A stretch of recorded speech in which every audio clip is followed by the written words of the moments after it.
eskerrik asko ekimen honei arreta jartzeagatik.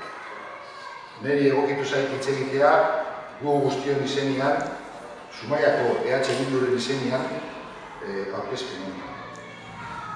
Egun dia udalbatza osatu zala, eta egin esan denbora gutxi da.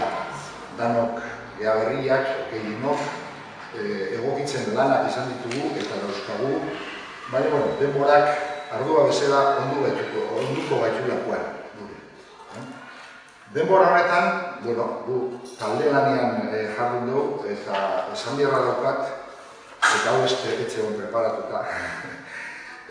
Talde bat tokatu segula lanerako ikarazko guga daukana, jarrera eraikitzailea daukana, eta motivazioa daukana, benetako motivazioa, politika beste modu batera egiteko esploratzeko. Hiriak esploratzeko. Beti gora egindako politika. Herrian sustraitua eta herriarekin batea. Behar bada hori izan diteke beste eremu handiagotan ere politika beste modu batera egiteko lehenengo pausua, luze joko duna zalantzarik ez, baina eman biharrekoa ere bai. Bestalde ez dakau zalantzarik udalbatzan kide ditugun gainontzeko zinegotziok eta akatiak berak, asmo horiek berberak edo oso antzekoak izango ditula. Eta ia bide horretan alkarrekin topo egiten duen. Hori da ekitaldi honen, proposamen honen asmoa. Duela aste batzuk, jarri ginean lanean, iruditu zitzaigun oso lanketa poliki izan zitekela EAJak eta EH Bilduk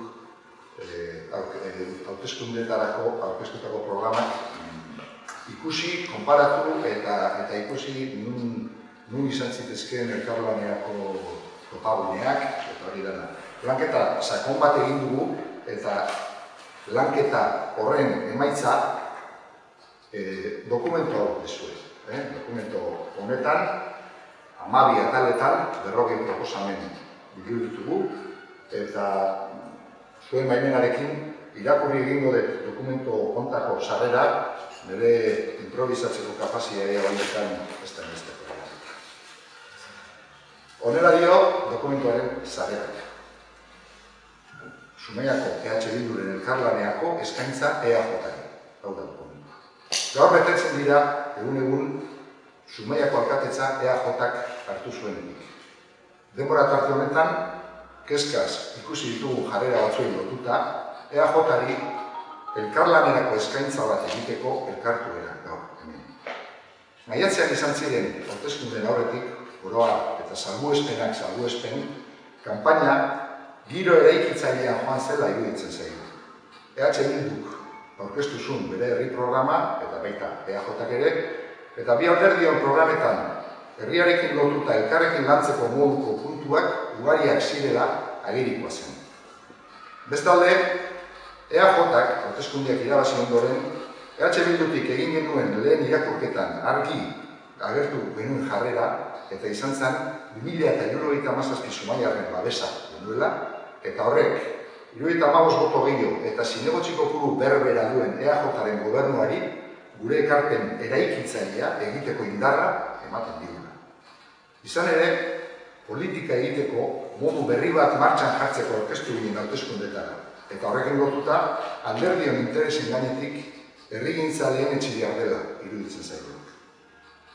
EH Bilduk hasieratik azaldutako elkarlaneako borondate horrek ordea bestelako erantzuna izan tamalez.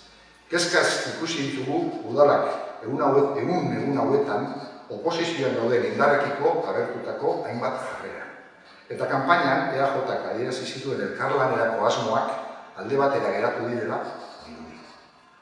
Horrela aurrean, EAJari alderdion interesen gainetik eta Zumaiarentzat honenarena lehenesteko eskintza luzatzen diogu. Beraien eta gure herri programetan komunean ditugun puntuak ugari direla ikusita, EH Bilduk puntu horiek elkarrekin garatzeko eskaintza egiten dio. Arloz arlo lanean ditugun EH Bilduko lantalde eta laguntzaile ugariren ekarpena eskainiz. Hori horrela, eskaintza publiko eta ireki honien erantzunaren zain gelditzen gera, eta benetan desio dugu EAJak elkarlana lehenetsi eta herriaren mesedetan, ados gauden puntuak elkarrekin lehenbailehen martxan jartzea. Esan bezala dokumentua hauxe da, interneten dago, dokumentu irekia da, ekarpenetara irekia dago, Zumaia abildua ehbildu.net helbide elektronikoan eman daitezke ekarpenak, eta baita ere webgunean ikusgai dago hizkuntzetan, eta herriari irekia gelditzen da, eta espero dugu, ekimen zintzoa da, espero dugu hutsean ez gelditzea.